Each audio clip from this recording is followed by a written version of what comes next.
राम जय राम जय जय राम।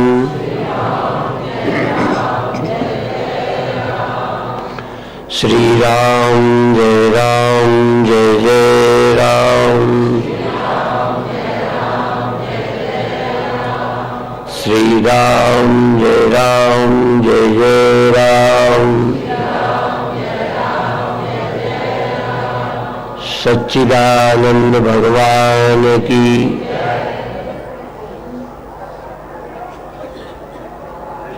कभी कभी दलदल में व्यक्ति फंस जाए, जो जो निकलने की कोशिश करता है त्यों त्यों और फंसता जाता है। सिर्फ फर्क है कि दलदल से लोग निकलना चाहते हैं फिर भी धंसते जाते हैं। अध्यात्म भी इसी तरह है, जितना इसमें जाते जाओ उसका अंत नहीं मिलता। इसीलिए कह दिया हरि अनंत, हरि कथा अनंता। हरि का अंत नहीं है, उसकी कथा का अंत नहीं है। परमात्मा को लोगों ने बेअंत भी कहा है, बेअंत, उसका कोई अंत नहीं है। उसकी महिमा कितनी गाई जाए कम है। यद्यपि इस तरह की श्लोक ब्याह शादी में भी लोग गा देते हैं एक दूसरे की महिमा में, पर अधिकतर परमात्मा ही बेअंत है। और इसके बाद यदि किसी का नंबर है तो उनका जो परमात्मा में लीन रहते हैं। फिर नंबर आता है जो उसमें लीन हो जाते हैं, फिर व्यवहार में भी आते रहते हैं। संसार के काम के वो ज्यादा हैं जो लीन भी हो जाते हैं और काम के समय हमारे उपयोग में आ जाते हैं।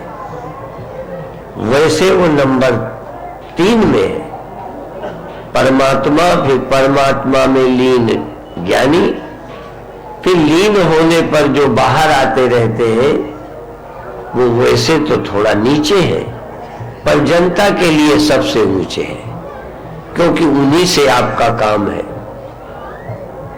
ब्रह्म आपको सीधा मिल नहीं सकता, बेअंत है, पर वो तुम्हें मिलता नहीं। जो ब्रह्मज्ञानी ब्रह्मलीन रहते हैं वो तुम्हारी सुनते ही नहीं। जिस समय संत ध्यान में समाधि में बैठा हो उस समय आप दर्शन का आनंद, भक्ति ले सकते हैं, पर वो उपदेश नहीं दे सकते। उपदेश तो तब देंगे जब वो समाधि से थोड़ा बाहर आवे या अद्वितीयता का चिंतन जो लगातार चलता है उससे थोड़ा हटे तो व्यवहारिक कार्य में आए। कई का प्रारब्ध ले आता है, कई करुणा से भी बाहर आते हैं।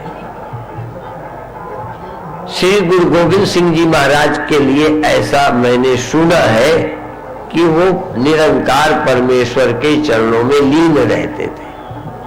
उनका जन्म लेने का इरादा नहीं था, लेकिन परमात्मा का हुक्म, परमात्मा की इच्छा तो धरती पर आए। ये बात जन्म में ही लागू नहीं होती, जीवन में भी लागू होती है।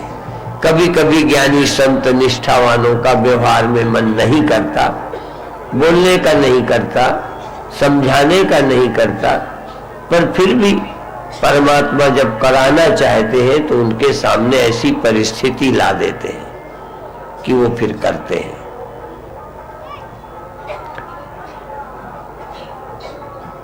उस परमात्मा को जो जो पा जाते हैं उन्हीं को हम ज्ञानी या मुक्त पुरुष कहते हैं।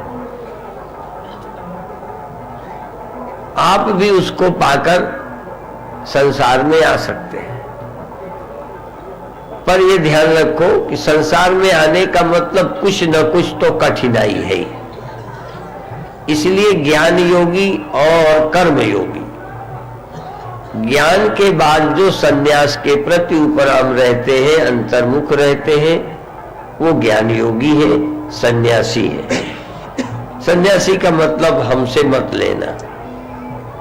सन्यासी का मतलब जिसने व्यवहार जगत का, अनावश्यक जगत का त्याग कर रखा है। यहां तक उनको खाने में भी रुचि नहीं है, खाना पड़ता है, रुचि नहीं है। उन्हें कोई संसार की पद प्रतिष्ठा की रुचि नहीं होती। लोग करते होंगे, उनकी नजर, उनका ध्यान उसमें नहीं होता। वो मुक्त पुरुष है। ऐसे मुक्त पुरुष भी कभी कभी करुणा से परिस्थिति पैदा होने पर जगत के काम करते रहते हैं। अपनी ओर से उनके कोई संकल्प नहीं है, परिस्थिति से होते हैं। इसका थोड़ा बहुत अनुभव हमें इन बातों से है कि कभी नहीं इच्छा होती बोलने की, पर लोग कहते हैं तो बोलते हैं। कभी कभी और भी मान लो हम इतने उदार नहीं हैं कि किसी को धन बांटे। समझाने के लिए एक उदाहरण देता हूं। फिर भी कभी कभी जब सामने व्यक्ति ज्यादा निर्धन होता है तो मनुष्य के अंतःकरण में देने की प्रवृत्ति आ जाती है। इसी तरह कई बार जब सभा में नाम लिया जाता है, प्रचार होता है, तो भी मन में आ जाता है। जैसे संसारियों की प्रवृत्ति के कई हेतु हैं, ऐसे ज्ञानी की प्रवृत्ति भी गूढ़ तत्व न साधु दुरावही आरत अधिकारी जहां पावही। जहां सामने वाला बहुत पात्र लगता है तो उनके अंतःकरण में ज्ञान देने की इच्छा प्रकट हो जाती है, वो दबा नहीं सकते।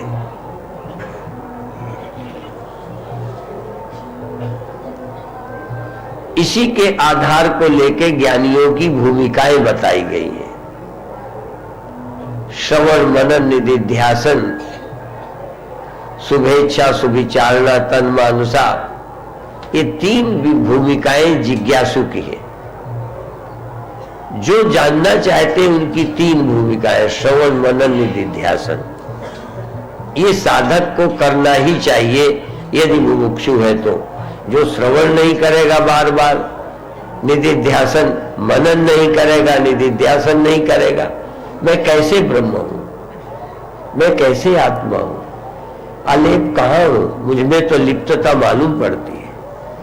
तो अपनी अनुभूति और शास्त्र का वचन, शास्त्र के वचन पर विश्वास करें। अभी रामायण के आधार पर पार्वती की बात सुन रहे थे, तो शास्त्र के उपनिषद के वचन को आधार लेकर अपनी अनुभूति, इतना ही कह सकते मेरा अनुभव शास्त्र के, उपनिषद के, ज्ञानियों के वचनों के अनुसार अनुभव नहीं है, पर उनकी बात गलत नहीं हो सकती। इसलिए आज नहीं कल मेरा अनुभव ही बदलेगा, उनका उपदेश नहीं बदलेगा। मेरी अनुभूति आज कुछ है, कल कुछ हो जाएगी। तो हम देहो हम का अनुभव करते हैं। यदि हम गुरु की बात बिना श्रद्धा के सुनते तो गुरु की बात कभी सही नहीं लगती। गुरु की बात हमारे अनुभव के विपरीत थी। दूसरा एक हेतु और है, गुरु की बात सुनने के लिए हम मजबूर हैं, क्योंकि हमें जो अनुभव हो रहे हैं ये हमें दुख दे रहे हैं। वो जो बात कहते उस अनुभव में दुख नहीं होंगे, इस कारण से भी हम उनकी बात मानने को मजबूर हैं। जैसे आप किसी रोग से पीड़ित हैं, कई दवाइयां भी खाई है पर रोग नहीं गया है, तो भी किसी नए डॉक्टर का विश्वास करना ही पड़ता है। दसियों दवा खाकर न ठीक होने पर जिस रोग से हमें पीड़ा पहुंचती है, चूंकि रोग निवृत्ति मन बार बार चाहता है, उस कष्ट से छुटकारा चाहता है, तो नए डॉक्टर का भी फिर विश्वास करता है। जबकि नए को अभी अजमाया नहीं है, पर मेरी मजबूरी है, मैं कष्ट से छूटना चाहता हूं। तो जब तक जिज्ञासु मुमुक्षु अपने को दुख से मुक्त करना जो चाहते हैं, जब तक दुख अनुभव रहेगा तब तक वो प्रयत्न उसके अंदर चलेगा। प्रयत्न दो तरह का है, गुरु से सुनने का, श्रवण मनन निधिध्यासन, और इसके बाद उस अनुभव के बाद उसकी गहराई में विकास होता रहेगा। जिस चीज का हमें सुख मिलता है उसमें वृद्धि होती ही होती है।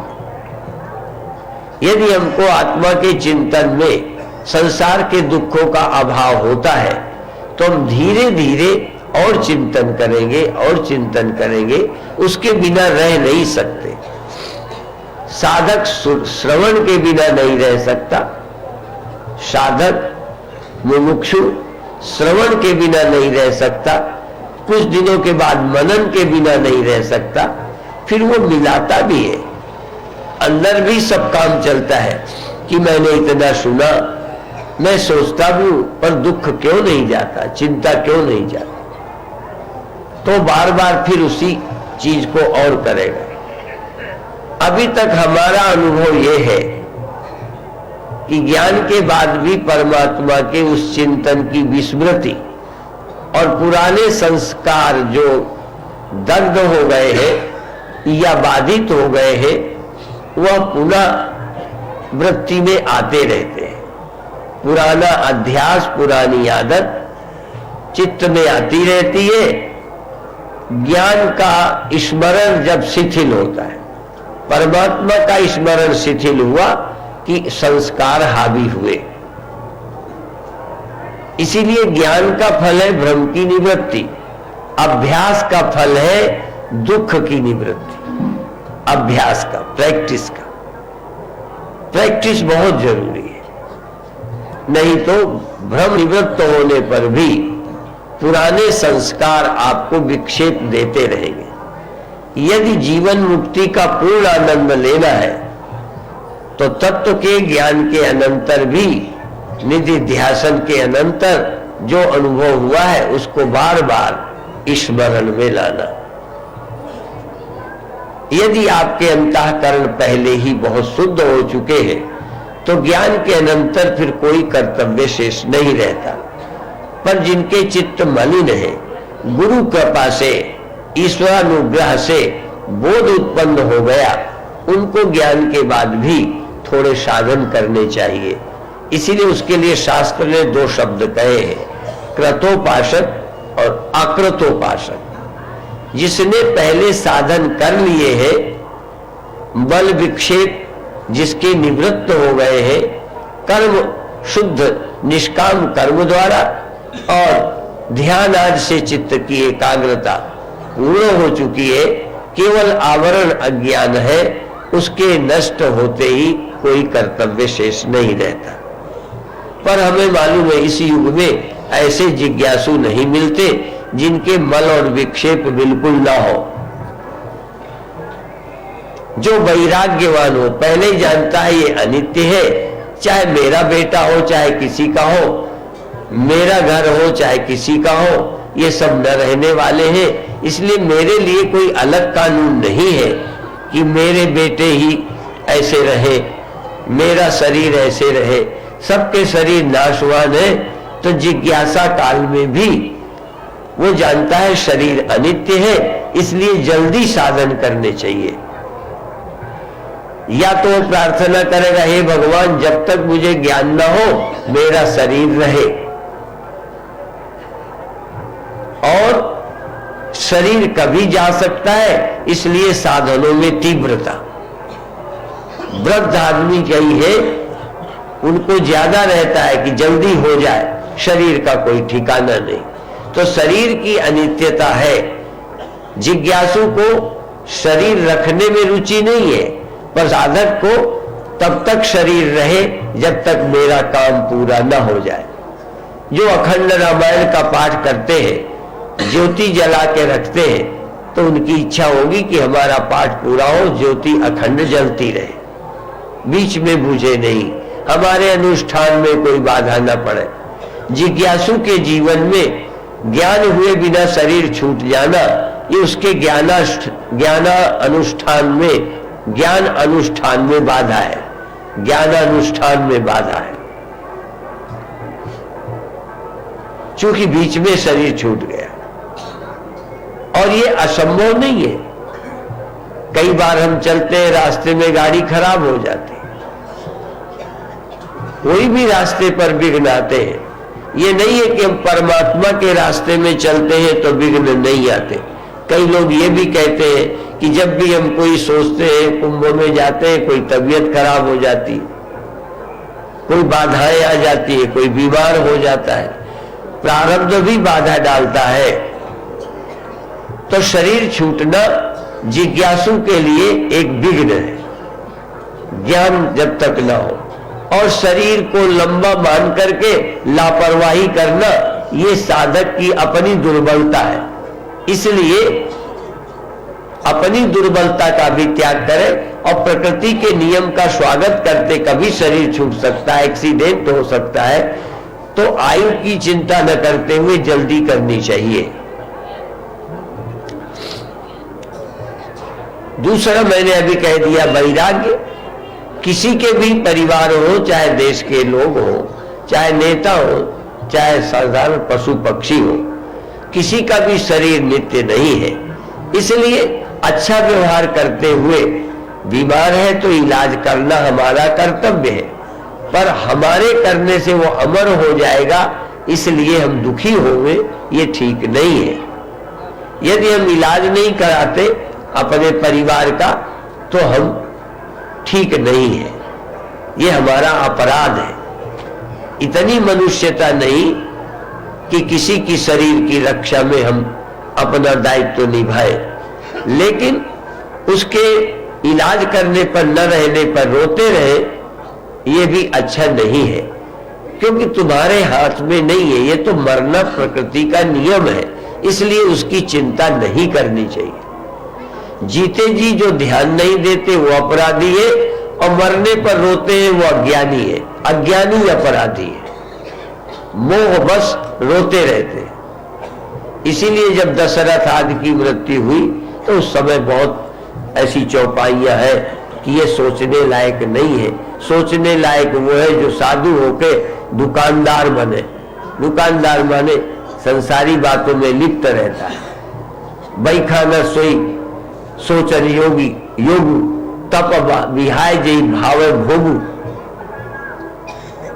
ब्रह्मचारी साधना काल में जिसको भोग भाते हैं तप अच्छा नहीं लगता, वो सोचने लायक है।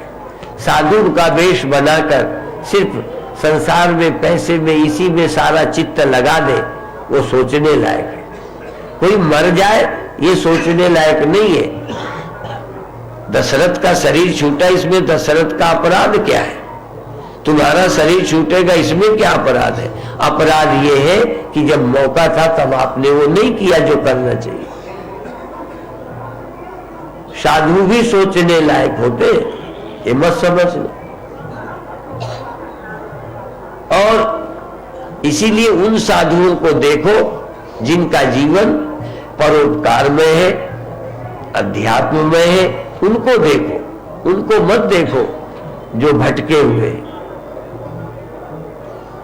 लेकिन जिन्हें भटकना होता है वो उन्हीं की गिनती करते रहते हैं, उन्हीं की लिस्ट रखते हैं कि देखो वो भी तो ऐसे, वो भी तो ऐसे। कभी कभी लगता है कि वही दिखते हैं कि वो ऐसे हैं, कोई अच्छा नहीं दिखता। अरे भाई, मंडल में अच्छा ना हो तो ब्रह्मांड में तो अच्छे होंगे, उनको देखो। तुम्हारे साथी अच्छे नहीं तो और तमाम अच्छे हैं, उनको देखो। इसी तरह कोई भजन नहीं करता, मंदिर नहीं जाता, तो उनकी नकल क्यों करते हो? तुम मंदिर जाओ, भगवान को मानो। इसी तरह से कोई भजन नहीं करता, उसकी नकल क्यों करते हो? जो भजन करता है उसकी नकल करो। इसी तरह आत्मा का चिंतन, अब आत्मा का चिंतन नजर नहीं आता। स्वाध्याय करता होगा तो भी दिखेगा कि ये पढ़ता है, पर आंख बंद करके व्यक्ति क्या करता है? उर्ग्रह बैठी ग्रंथि निवारा। आंखें बंद करके अपनी इंद्रियों को रोक करके अंतर बैठ करके सोहमस्मि इति वृत्ति अखंडा, दीप शिखा सोई परम प्रचंडा। यद्यपि वो दीपक जला के बुझा रहे हैं और ये कोई बिल्कुल झूठ नहीं है, सच्चाई भी है। ये वृत्ति बुझ जाती है, वृत्ति लगातार रहती भी नहीं, पर क्या है कि लगातार प्रैक्टिस का प्रभाव रह जाता है। सोमस्मीति वृत्ति अखंडा दीप शिखा सोई परम प्रचंडा सोई पाई उजियारा उर्ग्रह बैठ ग्रंथि नुनुआरा। उर्ग्रह बैठ, अब वो कहां बैठा है? उर्ग्रह, अपने हृदय में बैठ के गांठ खोल रहा है। मैं कौन हूं? ये वृत्ति क्या है? ये मन क्या है? मैं क्या हूं? वहां बैठे बैठे वहां निर्णय कर रहा है, गांठ खोल रहा है। ये गांठ कोई बाहर ही हाथ से नहीं खोली जाती। उर्ग्रह बैठी ग्रंथि निर्वाह खोलत ग्रंथि देख खबराया। अब देखो, तुम अंदर ध्यान में बैठे हो, गांठ खोल ले एकाग्र होकर, तब विघ्न अनेक करे तब माया। भीतर से बाहर से कोई शोर करता है, कोई तुम्हारे खिलाफ बोलता है, कोई कुछ होता है, तो वृत्ति वहां गांठ खोलने बैठी थी, बाहर आ जाती, ध्यान टूट जाता है।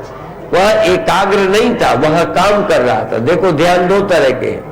केवल किसी चक्र जगह में मन को एकाग्र करना एक बात है। जिज्ञासु सिर्फ मन को एकाग्र नहीं करता, एकाग्रता से एक काम कर रहा है, एकाग्रता का सिर्फ आनंद नहीं ले रहा।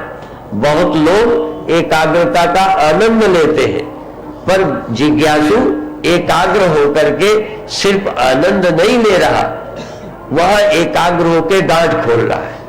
जैसे खाट बुनने वाला, स्वेटर बुनने वाला या कोई और काम करने वाला एकाग्र ही नहीं है।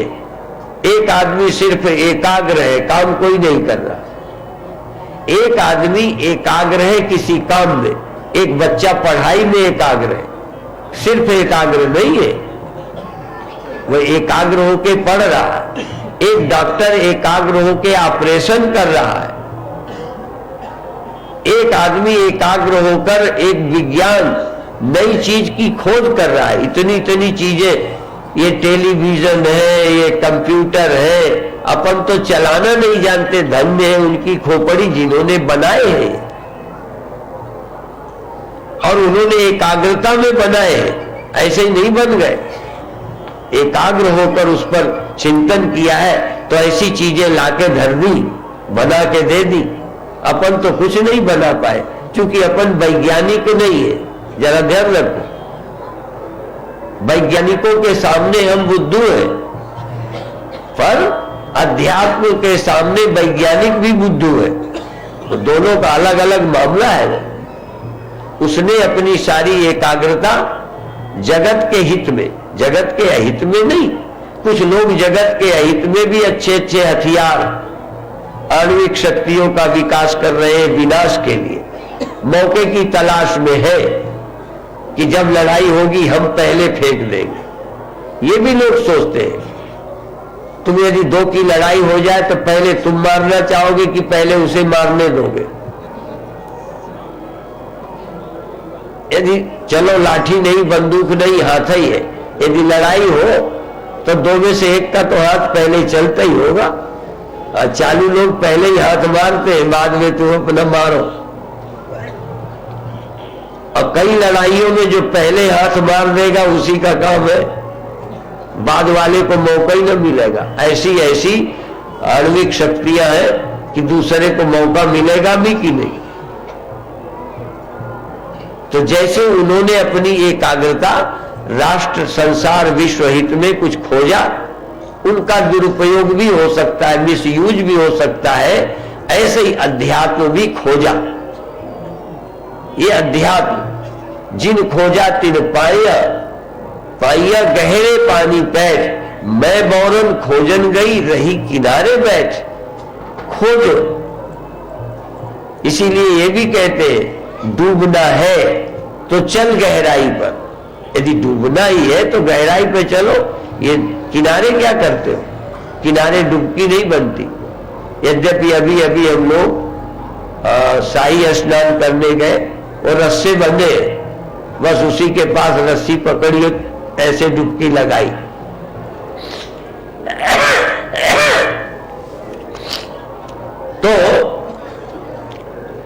अंतर खोजो, अंदर भी तो कुछ है। यही नहीं दिखता कि तुम ये बैठे हो, मैं ये बैठा हूं, ये इतनी दूर इतनी पास। अंदर भी सब कुछ है, वहां भी कुछ दूरी है, वहां भी कुछ समीप है। दिखता है कि मेरी वृत्ति क्या उठी, काम उठा कि क्रोध उठा कि लोभ उठा, भगवान के नाम का प्रेम उठा, नाम जप में मन लगा, मैं कौन हूं, अनुसंधान। तो एकाग्रता दो तरह की है। आनंद की प्राप्ति की एकाग्रता, सत्य के जानने के लिए एकाग्रता। सत्य के जानने के इच्छुक को मुमुक्षु कहेंगे, सत्य का जिज्ञासु कहेंगे, जिज्ञासु। और एक है मुमुक्षु, बुभुक्षु। बुभुक्षु आनंद के लिए मरता रहता है, अंदर आनंद मिले तो वही चुप होके बैठ जाता है, फिर कहता है आगे की क्या जरूरत है। मान लो जिनकी संतानें बहुत हैं, अब शादी किस लिए करेंगे? सिर्फ भोग के लिए। कभी कभी संतान के लिए विवाह होता है, कभी सिर्फ भोगों के लिए शादियां होती हैं। अधिक स्त्रियां भोग के लिए, वो संतान के लिए नहीं है। और कभी कभी बहुत शादियां संतान के लिए की जाती है। एक से संतान नहीं हुई तो दूसरी शादी की, दूसरे से संतान नहीं हुई तो तीसरी शादी की। वह भोग नंबर 2 में है, श्रेष्ठ संतान चाहिए। तो आपकी एकाग्रता का लक्ष्य क्या है? आनंद मिल जाए या सत्य का अनुभव हो जाए, परमात्मा का मिलन हो कि कोई रास्ते के चमत्कार का सुख मिल जाए। रास्ते में बहुत आनंद मिलते। एक लड़का परीक्षा देने जाता है, रास्ते में बंदर का खेल देखने लगा, टाइम निकल गया। बंदर के नाच देखने में मन लगा लिया, परीक्षा का टाइम निकाल दिया। तो देखो, आनंदानुगत समाधि भी है, आनंद में मन का लग जाना, लेकिन सत्य का निर्णय। हमको आनंद तो बहुत पहले आता था, बहुत पहले आनंद नहीं आता था। एक वो समय था, फिर एक समय वो आया जब हमको ध्यान में बहुत आनंद आता था, बहुत आनंद। बस उस आनंद के सामने सब फीका लगता था। बाद में उस आनंद में फर्क हुआ, उसको हम भगवान की कृपा मानते हैं। वो आनंद खो गया। अच्छा है कि रास्ते में यदि हम कहीं लक्ष्य में जा रहे हो तो खेल तमाशा न मिले, नहीं उसी में हम उलझ जाएंगे। हम इतने समझदार नहीं है। रिद्धि सिद्धि आ जाए तो ये तो बहुत मोक्ष में बाधा है, फिर वो इसी दुकान में लग जाता है। इसलिए जब आनंद आता था, यद्यपि आनंद के समय हम उसी में मस्त थे, चेतना तो होती ही थी। आनंद बिना चेतना के तो हो नहीं सकता। एकाग्रता भी होती थी, एक तरह से आनंदानुगत समाधि थी। लेकिन संशय और भ्रम, अपनी व्यापकता का चिंतन, ये कुछ नहीं। बस उस आनंद में प्रकाश देखा, शरीर उड़ने लगा, शरीर फैलने लगा, शरीर उजेले से भर गया। शरीर में रीढ़ में कुछ लंबाई सी, जैसे शरीर लंबा होने लगा, या कभी भगवान का दर्शन हुआ, कभी ध्वनि सुनाई दी, कभी पेट सिकुड़कर पीठ पर चला गया, लेटे लेटे ध्यान करते। ऐसे चमत्कारों का आनंद लेते रहे, अपना बड़ा आनंद आता। फिर जब आनंद ना होने लगा, कम होने लगा, तो बेचैनी होने लगी। अब क्या होता है? परमात्मा का जो बोध हुआ है, समझ आई है, उसका जब विस्मरण होता है तब अच्छा नहीं लगता। अब आनंद नहीं, परमात्मा का स्मरण आनंद है। चाहे आनंद है चाहे निरानंद है, परमात्मा का स्मरण, अपने चिन्हमात्र सत्ता का अनुभव। उससे क्या होता है? एक होता है आनंद की प्राप्ति, एक होते है निर्विकारता की प्राप्ति। जीवन में दो तरह के लोग हैं। एक के मन में आता है कि मेरे ये विकार नष्ट हो जाए, विकार नष्ट हो, ये ज्यादा लक्ष्य में है। एक को ये है कि मैं सत्य में स्थित रहूं, विकार अपने आप चले जाएंगे।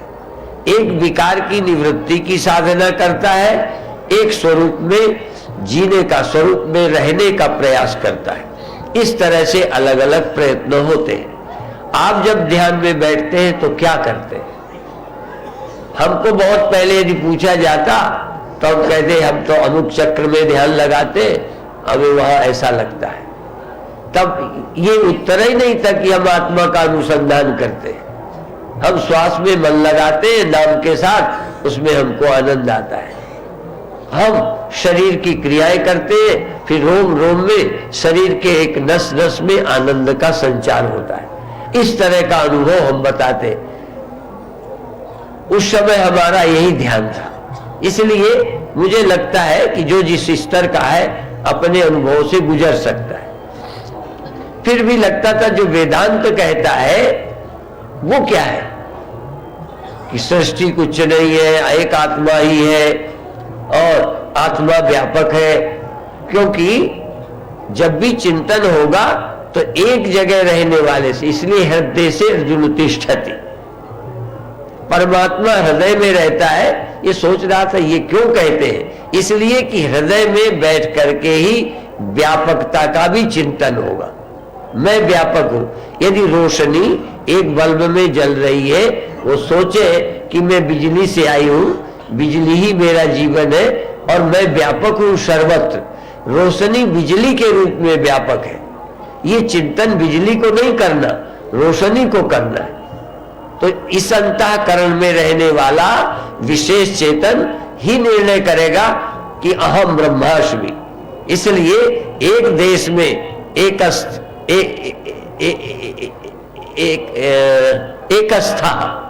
एक जगह स्थित रहकर ब्रह्मांड भर में अपने होने का स्मरण करे। एक ढेला यहां रहकर यहां रहने वाली मिट्टी को, चूंकि चिंतन की योग्यता वही है जहां उपाधि है। मिट्टी में कहीं चिंतन की सामर्थ्य नहीं जहां उपाधि नहीं। उपाधि जहां है वहां से चिंतन है। दो हो सकते हैं, मैं ये हूं और मैं वो हूं जो सर्वत्र है। इस अंतःकरण से, इस बुद्धि से दो चिंतन हो सकते हैं। देहो या परिच्छिन्नो हो या इसी से होगा अपरिच्छिन्न चैतन्य हो, इस तरह का। इसलिए चिंतन एक जगह होने से हृदय में ही विचार होगा और ग्रंथि हृदय में ही खोलनी होगी। चित्त जड़ ग्रंथि अंतःकरण की यहीं पर है, इसलिए यहीं बैठकर खोलना है। आपको और कहीं नहीं जाना, आवरण नष्ट करना है और फिर अपना आवरण नष्ट करके अपनी परिच्छिन्नता और अपनी अपरिच्छिन्नता का सर्वत्र दर्शन, अपनी व्यापकता का सर्वत्र दर्शन।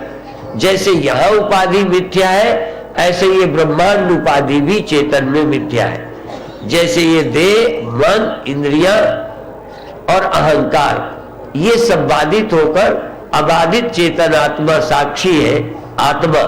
ऐसे सृष्टि में परमात्मा भी उपाधि से मुक्त है। बाधित उपाधि, दोनों उपाधियों का बात करना है। दोनों की उपाधियां मिथ्या। इसलिए स्वामी राम ने कहा, मैं न बंदा था न खुदा था, मुझे मालूम न था। कई लोग इससे चिढ़ते भी है और ज्ञानी लोग ऐसा कहते भी नहीं, कभी कभी बोलचाल में बोल देते हैं। स्वामी राम क्या कहते हैं, ये तुम्हारे लिए ठीक है, मैं न बंदा था न खुदा था, मुझे मालूम न था। मैं खुदा भी नहीं, मैं बंदा भी नहीं हूं, खुदा भी नहीं हूं। मैं न बंदा था, यहां ये अर्थ नहीं मैं न बंदा था न खुदा था। एक अर्थ हुआ न बंदा ही था न खुदा ही था, दोनों झूठ। दूसरा अर्थ है मैं न बंदा था न खुदा था, न मैं बंदा हूं न मैं खुदा हूं। मैं न बंदा था न खुदा था, ये भी गलत है कि मैं खुदा हूं। चूंकि बहुत दिन रहे हो न गरीब, तो अमीर कहने का मन करता है, जबकि अमीर होना भी बेवकूफी है, गरीब होना भी। दोनों ख्याल झूठे हैं। मैं स्त्री हूं, पुरुष हो जाऊं, इसलिए कोई बदलने में लगी पड़ी है कि हम आदमी बन जाए और बाहर बदले जा रहे हैं। कोई पुरुष स्त्री बनना चाहे क्योंकि स्त्री अच्छी लगती है, सोचे चला मैं स्त्री ही बनूं, बन जाएगा तो स्त्री की प्रियता खत्म हो जाएगी। स्त्री में प्रियता इसलिए कि तू पुरुष है, इसीलिए ईश्वर में प्रियता, खुदा में प्रियता इसलिए है कि तू बंदा है, तू चेला है, इसलिए गुरु प्यारे लगते हैं। जिस दिन गुरु बन जाएगा ना, जरा ध्यान देना, गहरा है ये। अभी तुझे गुरु लगते हैं पैर छू, जिस दिन गुरु बन जाएगा लोग, तेरे को लगेगा लोग मेरे पैर छुए, छूने का ख्याल छूट जाएगा। अभी लगता है मैं आरती करूं, फिर लगेगा मेरी लोग आरती करें, गुरुओं को दूसरा रोग लग जाता है। ये ख्याल है। या तो बंदा खुदा होना चाहता है, या बंदा तुम बंदा रहो, बंदा न रहे के अंदर शिष्यत्व तो नहीं है, गुरु भक्ति का सुख अनुभव नहीं करते। अब कई बार ज्ञान भी न हुआ, गुरु भक्ति न हुई, तो कहीं के न रहे, न खुदा ही मिला, न विशाले सनम, न इधर के रहे न उधर के रहे। ब्रह्म सुख मिलता नहीं, गुरु सुख है नहीं, क्योंकि श्रद्धा ही नहीं है। ये आश्चर्य की बात नहीं है। बहुत लोगों को भगवान की भक्ति का सुख भी नसीब नहीं है। कोई भाग्यशाली है जिसको भगवान की भक्ति का आनंद मिलता है, भगवान की आरती, भगवान की पूजा, भगवान को दंडवत। कभी कभी कोई दंडवत करते, मुझे भले नहीं भाता, पर वो आनंद में डूब जाते हैं, उनको नमस्कार करने का बड़ा आनंद मिलता है। यद्यपि वो क्रम में बहुत अच्छी बात है, पर स्वामी राम कहते हैं, मैं न बंदा था न खुदा था, मुझे मालूम न था। मुझे मालूम नहीं था ये पहले। दोनों इल्लत से जुदा था। क्या नहीं मालूम था? दोनों इल्लत, दोनों उपाधि। मैं न बंदा था न खुदा था, मुझे मालूम न था। क्या नहीं मालूम था? कि मैं बंदा खुदा दोनों नहीं हूं, ये नहीं मालूम था। मैं बंदा समझता था, खुदा किसी को समझता था।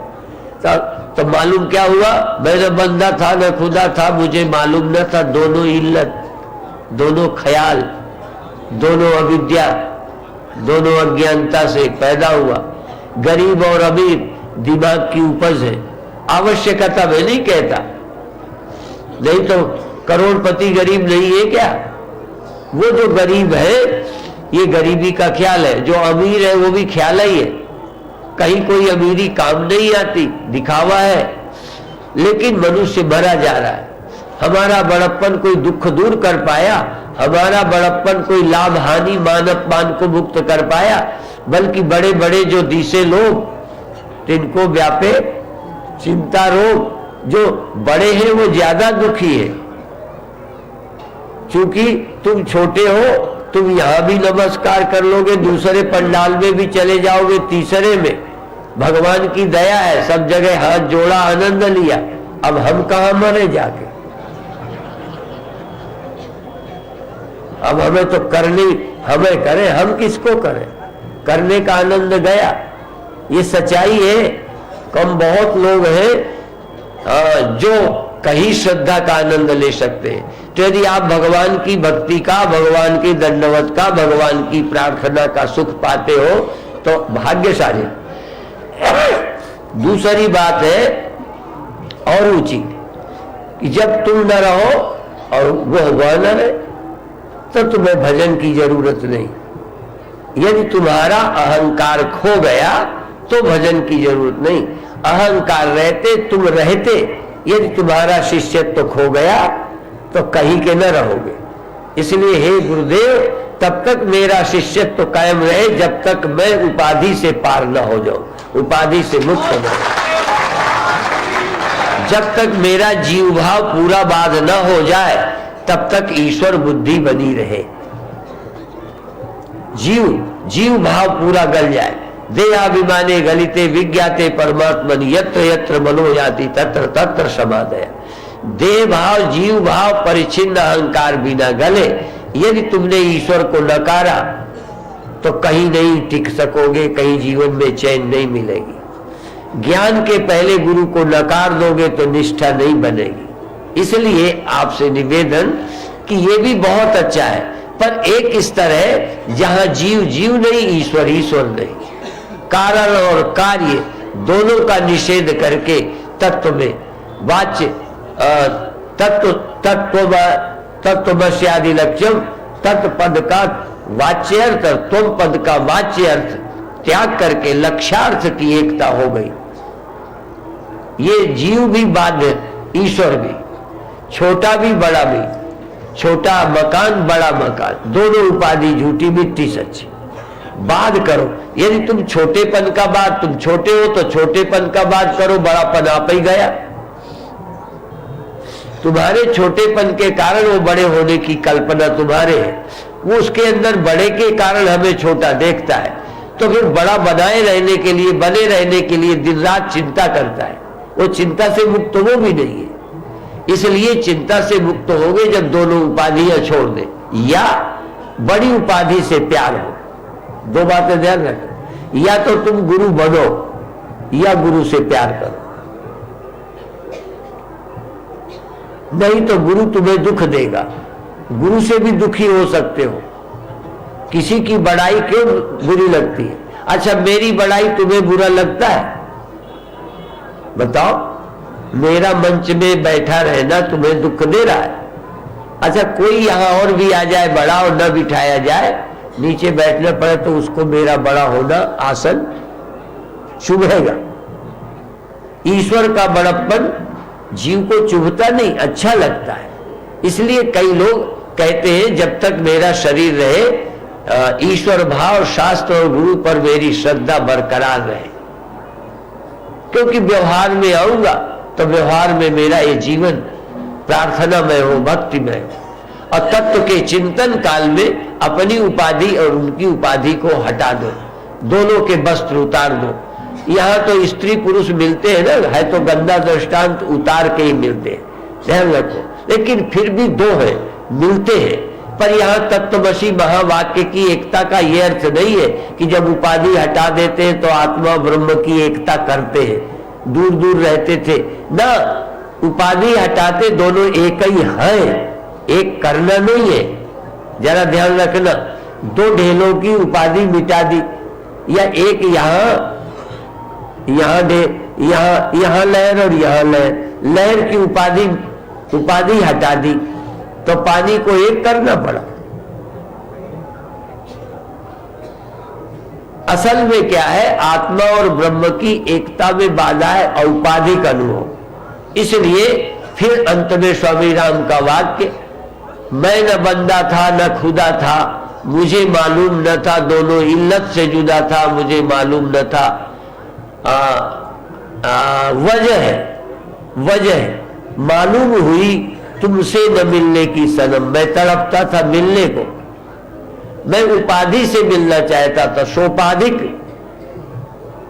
मैं मन के द्वारा तुम्हें अलग करके तुम्हारे पास आना चाहता था, पास शालोक की चाहता था, सामीप्य चाहता था, सारूप्य चाहता था, सायुज्य चाहता था। स्वामी राम कहते, वजह मालूम हुई तुमसे न मिलने की सनम, मैं ही पर्दा बना था, मुझे मालूम न था। ये मैं मिट गई, मैं मिल गया। मिलना क्या हुआ? तो एक ही है। तो तत्वमसी का मतलब वह तू है, वह तू हो जा नहीं, वह तू हो जाएगा नहीं। उपाधि हटाने पर तुम एक हो जाओगे नहीं, एक ही होगे, वह दो होगे ही नहीं। इसलिए इस तरह का आत्मा का अनुभव किया जा सकता है। अभी आंख बंद करो, 5 मिनट ध्यान करेंगे, फिर छुट्टी करेंगे।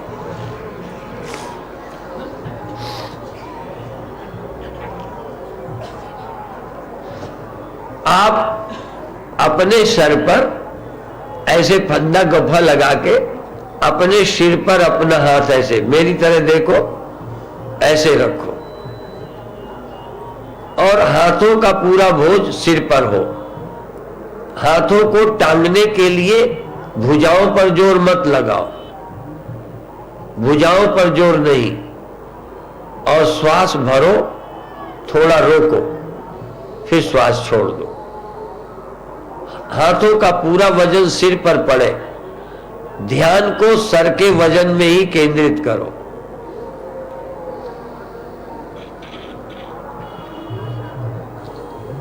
सर पर दोनों हाथ रख लो, सारा वजन सर पर है। श्वास भरकर सिर पर ले जाओ। दोनों छेदों से श्वास नाक से जाकर सहस्रार में सिर पर पहुंच जाए और पूरा श्वास भी पहुंच गई, ऊपर से हाथ है, जैसे कुम्हार अंदर हाथ लगा के घड़े को पीट कर ठीक करता है। तुम्हारी चेतना सर के भीतर पहुंच गई, ऊपर से हाथ का वजन है, आंख बंद है, भीतर देखो, शून्य में, सहस्रार में, सिर के भीतर देखो, श्वास भरो, रोको और देखो, वजन पूरा सिर पर रखे रहो। कपड़े को खूंटे पर टांग देते हैं तो खूंटे पर वजन होता है, कपड़ा कोई कोशिश नहीं करता टंगे रहने की। हाथों को प्रयत्न न करना पड़े, हाथ ऐसे छोड़ दो ढीले, सारा वजन उंगली से उंगली फंसाकर सर पर हाथ रखकर वजन सारा छोड़ दो, हाथ ढीले, ध्यान सिर पर, श्वास भरना, रोकना और छोड़ना, आंखें बंद, भीतर देखते रहो। धीरे धीरे भीतर क्या दिखता है वो कोशिश करो, भीतर क्या दिखता है। ध्यान सर पर, पूरी चेतना सहस्रार पर। बहुत अच्छे, श्वास भरते रहे, थोड़ा रोकते रहे, फिर छोड़ते रहे।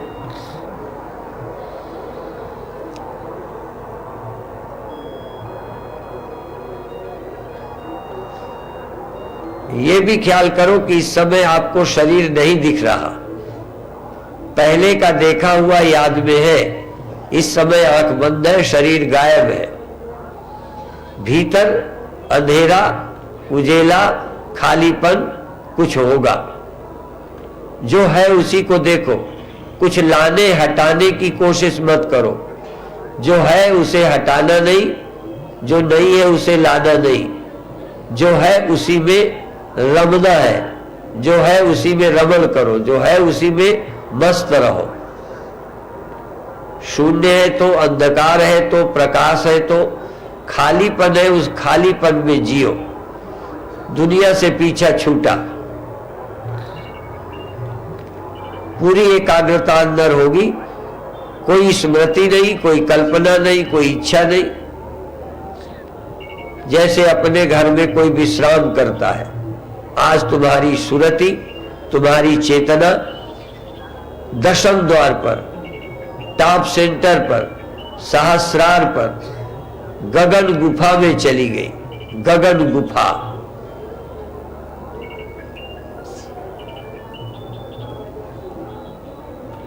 इस धाम में जाकर निवास करो, थोड़ी देर ठहरो। हाथ इसलिए रखा कि हाथ के सहारे तुम्हारी चेतना वहां रह सकेगी।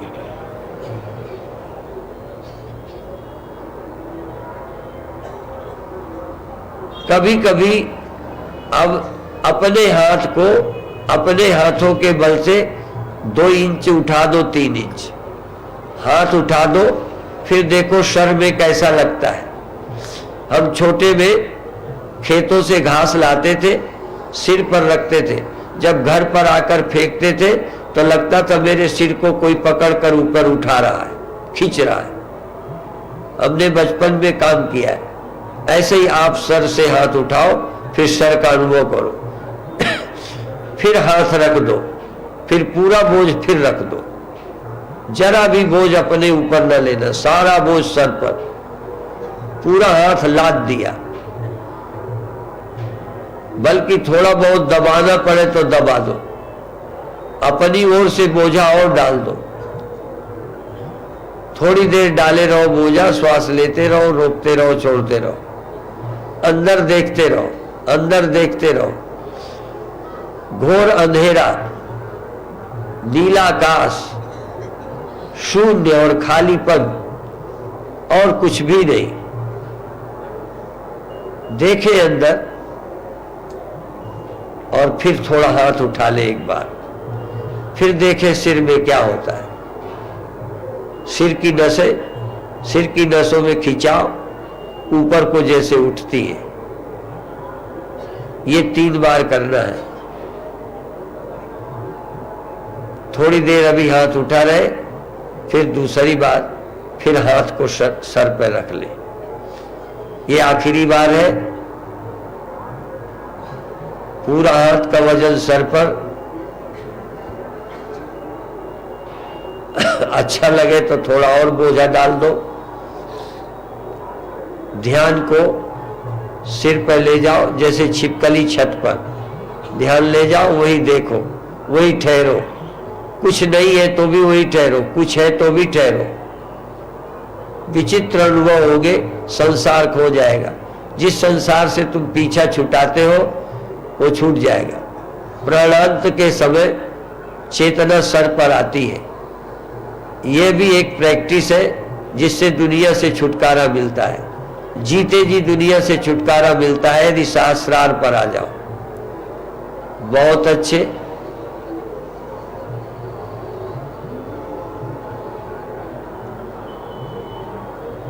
अब एक बार हाथ फिर से उठाएं, सिर पर ध्यान दें और फिर दोनों हाथ थोड़ी देर के बाद नीचे आ जाएं। सर से उठाओ, थोड़ी देर उठाए रखो, ध्यान को ऊपर रखो।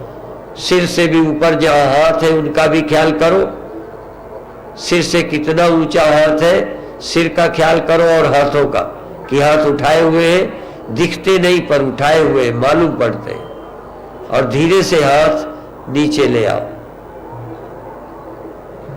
हाथ नीचे ले आओ और 2 मिनट मौन और शांत बैठो। कोई चिंता नहीं, कोई चिंतन नहीं, बस आराम में बैठा हूं, कुछ नहीं कर रहा, न कोई ध्यान, न कोई समाधि, न कोई पूजा, न कोई पाठ। बस मैं निर्विचार हूं, शांत हूं, कोई कल्पना नहीं है। मैं सिर पर टिका हूं, कर कुछ नहीं रहा, सिर पर ठहरा हूं। ना कुछ देखना, ना कुछ सुनना, ना कुछ करना, कोई प्रयोजन नहीं है। बस शांत रहना, आराम करना, विश्राम। विश्राम है ध्यान। होश पूर्वक विश्राम का नाम ध्यान है।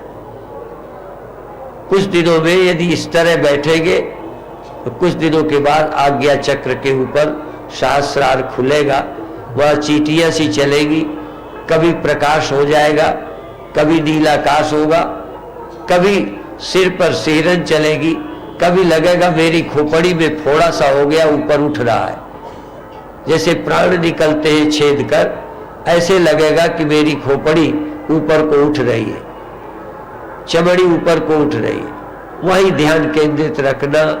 और अब धीरे धीरे 2 मिनट के बाद धीरे धीरे सहज भाव से, बिना हड़बड़ाए, जल्दबाजी के, अचानक नहीं, सोच कर, समझ कर, अंदर की आवश्यकता अनुभव कर, बिना कोई ज्यादा आपको कैसा लगता है ऐसा अनुभव करते हुए, छोड़ने का मन है कि नहीं है, अंदर क्या मन करता है उसी के अनुसार 1 मिनट बैठते हुए धीरे धीरे छोड़िए।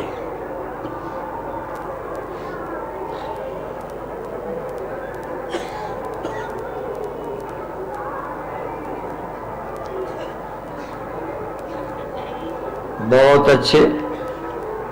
धीरे धीरे सहज भाव से छोड़िए।